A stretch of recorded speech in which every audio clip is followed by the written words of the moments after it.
श्रीमती चंद्राबाई रामचंद्र बोरकर, इन्होंने साईं बाबा का प्रत्यक्ष दर्शन लिया था। चेन्नई के ज्येष्ठ साईं भक्त नरसिंह स्वामी जी ने उनसे 1936 में मुलाकात की थी।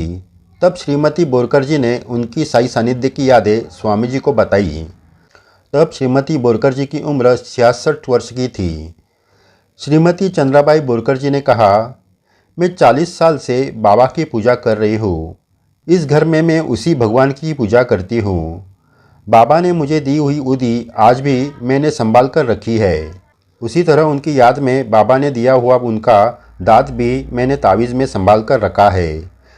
जितने प्यार से मैंने उनकी भक्ति की उतने प्यार से मुझको उन्होंने संभाला है। जब मैं प्रथम शिरडी गई थी तब द्वारका माई जर्जर अवस्था में थी। द्वारका माई के कुछ हिस्से गिर गए थे। तब तक साटेवाड़ा भी नहीं था। मेरे पति कभी शिरडी नहीं गए, फिर भी बाबा की कृपा उन पर थी। वो इंजीनियर थे। एक दिन मेरे पति 1909 में पुल के मरम्मत के लिए पंढरपुर गए थे। तब मैं शिरडी गई थी। जब मैं द्वारका माई गई तो बाबा ने मुझे कहा, माई अगर तू पंढरपुर जाएगी तो अच्छा होगा, मैं भी तेरे साथ आऊँगा, लेकिन तू जल्दी ही निकलना। पंढरपुर में क्या हुआ था ये मुझे मालूम नहीं था। जब मैं पंढरपुर पहुंच गई तो मुझे मालूम हुआ कि मेरे पति नौकरी का इस्तीफा देकर मुंबई चले गए हैं। ये सुनकर मैं हैरान हो गई। पंढरपुर जाते समय 2 लोगों को साथ में लिया था। अब मुंबई जाने के लिए पैसे भी कम थे। हम किसी तरह कुर्डवाड़ी पहुँचे। आगे क्या करेंगे इस चिंता में वही खड़ी थी। इतने में एक फकीर अचानक वहाँ आ गया। उसने पूछा, किस चिंता में हो? मैंने उस फकीर को कुछ कहा नहीं। फिर भी वो बोला, तेरा पति दौंड में है, तेरे 2 साथियों को लेकर तू दौंड जाना। फिर मैंने उस फकीर को कहा, मेरे पास टिकट के लिए भी पैसे नहीं है। तब उस फकीर ने मुझे दौंड की 3 टिकटें लाकर दी। फिर हम दौंड चले गए। उधर दौंड स्टेशन पर मेरे पति चाय पीने बैठे थे। वहाँ एक फकीर आया और मेरे पति को कहा, मेरी माँ की तुझे चिंता है क्या नहीं? वो अभी इस स्टेशन पर आएगी। उस फकीर ने पति को ट्रेन के डिब्बे का नंबर भी बताया। इतना कहकर वो फकीर गायब हो गया। तब तक ट्रेन से मैं दौंड स्टेशन पर पहुंच गई थी। वहां मुझे पति मिल गए। वो मुझे कमरे पर ले गए। वहां पति ने मुझे उस फकीर के बारे में बताया और मेरे पास जो साईं बाबा का फ़ोटो था वो दिखाने को कहा।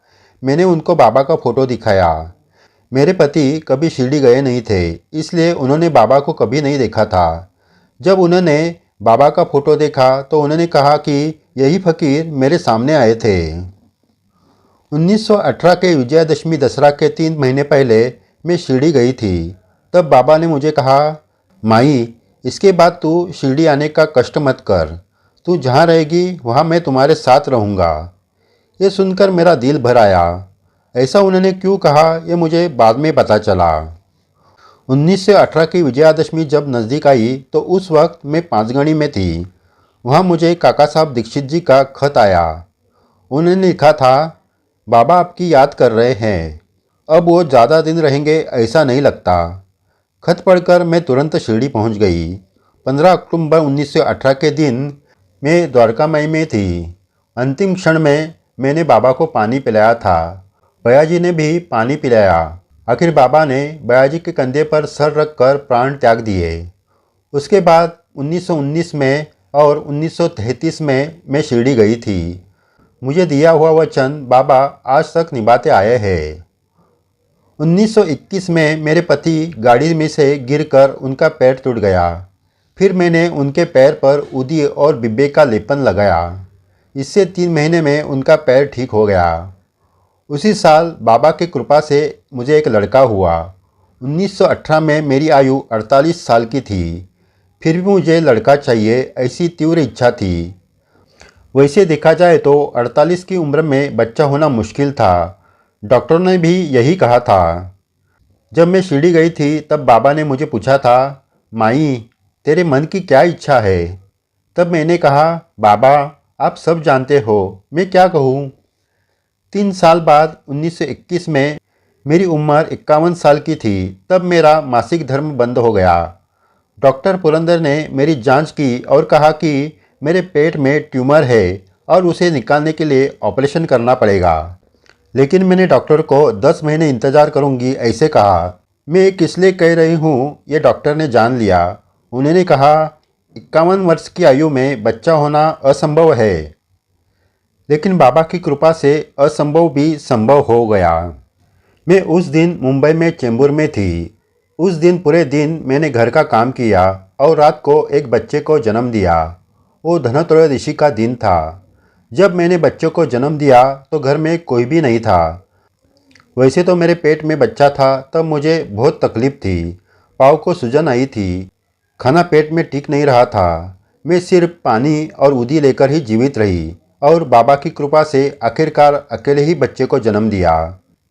मेरे पति के मृत्यु के समय भी बाबा की कृपा का अनुभव मुझे मिला था। उनके मृत्यु के 2 महीने पहले से ही बाबा ने मुझे धीरज देना चालू किया था। एक दिन सपने में आकर उन्होंने कहा, तू चिंता मत कर, मैं श्री राम को लेकर जाऊंगा। मेरे पति का नाम श्री रामचंद्र था।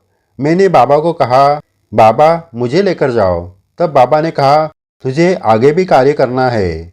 मैंने ये सपना मेरे पति को बताया। वो सुनकर उन्होंने मेरा मजाक उड़ाया, क्योंकि उस वक्त उनकी तबीयत एकदम ठीक थी। चातुर्मास पूरा होने के लिए 2 महीना बाकी था। उसके बाद मेरे पति को किडनी की बीमारी चालू हो गई।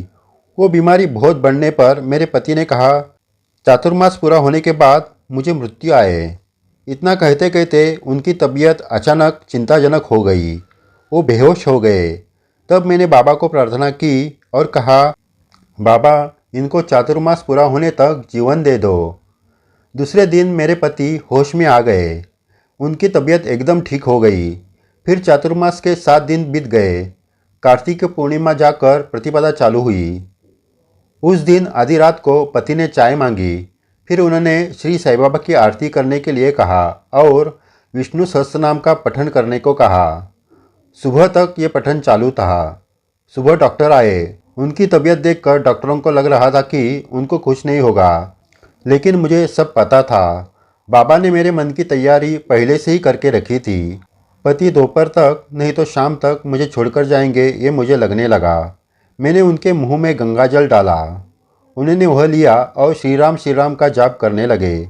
मेरा बेटा उनके पास गया और उनको पुकारने लगा। तभी पति ने ओ कहा और प्राण त्याग दिए। उस वक्त मैं उनके पास ही बैठकर साईं नाम जाप कर रही थी। आखिर भगवान का नाम लेते लेते उनको मृत्यु आई। ये बाबा की ही कृपा थी।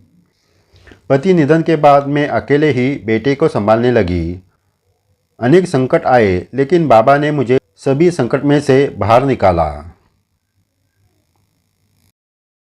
साईं भक्तों, आपने अभी सुनी हुई घटना कभी पढ़ी नहीं होगी। श्री साई सागर चैनल श्री साईं बाबा की अनसुनी सच्ची घटना आपके सामने लाते रहेंगे। चैनल सब्सक्राइब किया नहीं तो ज़रूर करें।